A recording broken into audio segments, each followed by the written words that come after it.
Hello everyone, हमारा संस्कृत व्याकरण में संधि परिग्रहण चैप्टर चल रहा है। आज इसका तीसरा लेक्चर है।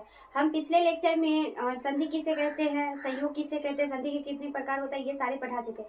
आज संधि के प्रकार यानी कि कितने प्रकार के होते हैं, तो 3 प्रकार के, स्वर संधि, व्यंजन संधि और विसर्ग संधि। तो आज हमारा टॉपिक है स्वर संधि। स्वर संधि कहते किसको है और क्या है, तो आइए स्वर संधि के बारे में समझते हैं। तो देखिए, स्वर संधि कहते किसको है।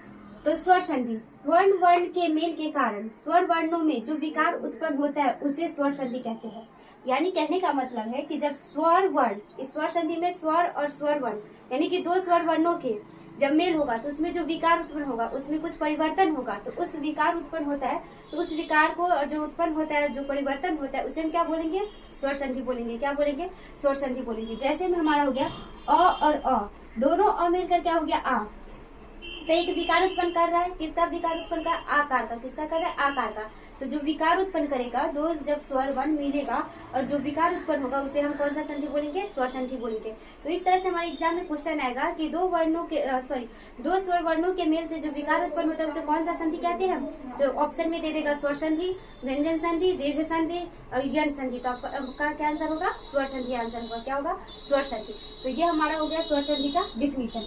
अब आइए, स्वर संधि के 5 भेद होते हैं। स्वर संधि के कितने भेद होते हैं, 5 भेद होते हैं। तो ये भी क्वेश्चन आ सकता है कि स्वर संधि के कितने भेद होते हैं, तो आंसर क्या होगा, 5 भेद होते हैं। क्या कितना होगा, 5 भेद होते हैं। तो इसमें हमारा जो पहला संधि हो गया दीर्घ संधि, दूसरा गुण संधि, तीसरा वृद्धि संधि, चौथा यन संधि, 5वां अयादि संधि।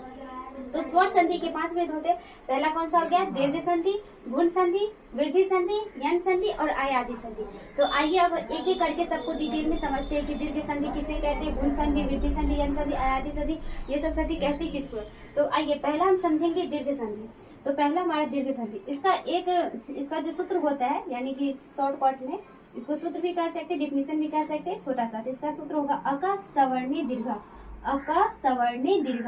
इसका कहने का मतलब है कि जब 2 समान स्वरों को मिलाकर एक दीर्घ स्वर हो जाता है, यानी कि जब 2 समान स्वर मिलाएंगे तो एक दीर्घ स्वर बन जाएगा। कौन सा स्वर बन जाएगा, कौन सा स्वर बन जाएगा, दीर्घ स्वर बन जाएगा। कौन सा, दीर्घ स्वर।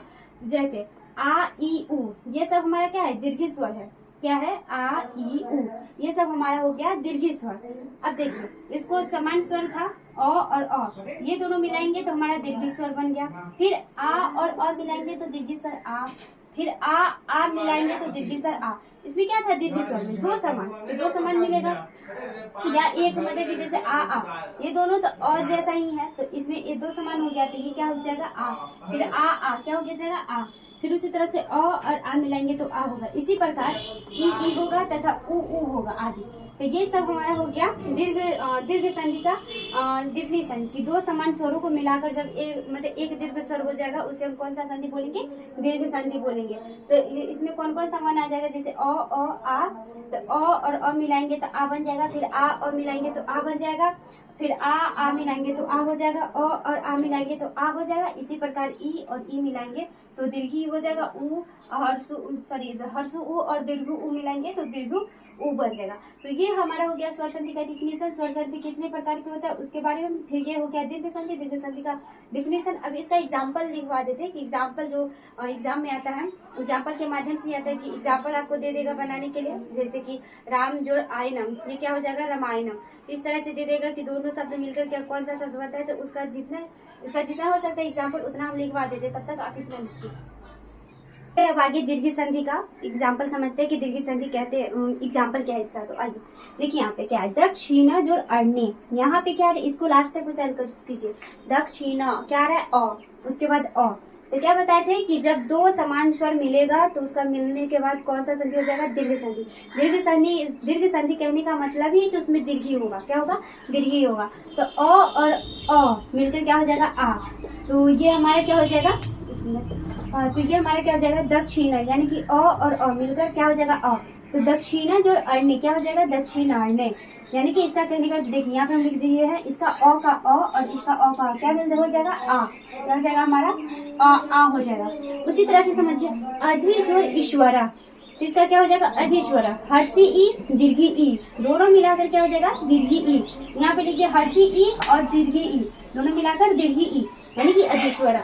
इसी में हो जाएगा नदी जोड़ ईशा, यहाँ पे दीर्घ ई है, दीर्घ ई है, दोनों मिलाकर दीर्घ ई हो जाएगा। तो क्या हो जाएगा नदीशा। इसका यहाँ पे लिख दे ई और ई मिलकर यानी कि दीर्घ ई और दीर्घ ई मिलाकर दीर्घ ई। दीर्घ संधि में कहने का मतलब है कि दो जब समान स्वर मिलेगा तो उसमें क्या हो जाएगा दीर्घ हो जाएगा। क्या हो जाएगा दीर्घ हो जाएगा। उसी तरह से समझिए भानु जोड़ उदय, इसमें हर्षु उ और हर्षु उ दोनों मिलाकर क्या हो जाएगा दीर्घ उ, यानी कि भानुदया।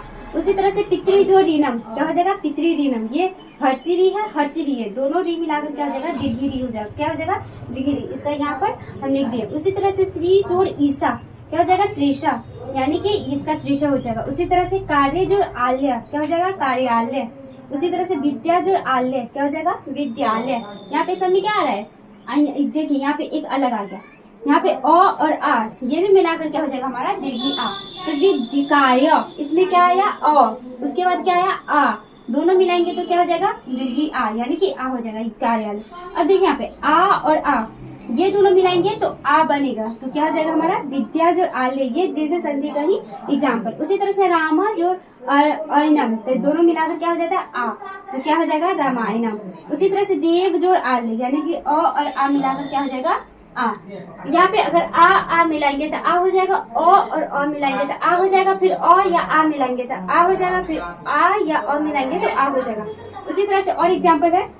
तो ये हो गया हमारा सारा एग्जाम्पल किसका दीर्घ संधि का एग्जाम्पल हो गया। इसका और एग्जाम्पल वो लिखवा देते, एग्जाम में क्वेश्चन आएगा, एग्जाम में किस तरह से क्वेश्चन आएगा वो भी बता देते हैं। तो एग्जाम में आपका क्वेश्चन आएगा विद्या जो आल्य दे देगा और इसका मतलब 4 ऑप्शन रहेगा विद्यालय, उसके बाद हो जाएगा विद्यालय, इस तरह से फिर उसके बाद हो जाएगा विद्यालय, मतलब उसमें विसर्ग नहीं रहेगा, उसके बाद सीधे इनमें से कोई नहीं। तो इसका आंसर क्या हो जाएगा विद्यालय। क्या हो जाएगा विद्यालय। तो इस तरह से क्वेश्चन आएगा, या इस तरह से दे देगा कि विद्यालय ये संधि है, संधि का इसका क्या हो गया ये संधि विच्छेद है और ये संधि का ये संधि विग्रह हो गया और ये इसका संधि करने के बाद जो शब्द बना ये हमारा शब्द हो गया। तो अगर बोलेगा कि विद्यालय का विग्रह करके बताओ, यानी कि इसका अलग करके बताओ, तो क्या हो जाएगा विद्या जो आल्य। और इसका अगर बोलेंगे संधि करके बताओ तो संधि शब्द क्या बनेगा विद्यालय। उसी तरह से मान लीजिए आपके पास रहेगा कि देवालय, देवालय का आप संधि विग्रह कीजिए तो क्या हो जाएगा आपका विग्रह देवा जोड़ आल्य। इस तरह से ऑप्शन में दे देगा, एक देवा जोड़ आल्य दे देगा, एक दे देगा देव जोड़ आल्य। तो आपका क्या हो जाएगा देव जोड़ आल्य। इस तरह से तो ये हो गया हमारा संधि विग्रह और ये हो गया हमारा संधि। तो जब देव में आल्य जोड़ेगा तो इसका संधि देवालय बनेगा, जब देवालय का संधि विग्रह करेंगे तो देव जोड़ आल्य बनेगा। तो ये हमारा विग्रह हो जाता है। आपको संधि का वर्ड दे देगा और उसको आप बोलेगा एग्जाम में करने के लिए इसका संधि विग्रह क्या होगा, या संधि विग्रह दे देगा, इसका बोलेगा कि संधि क्या होगा। ये हमारा संधि का एग्जाम्पल है।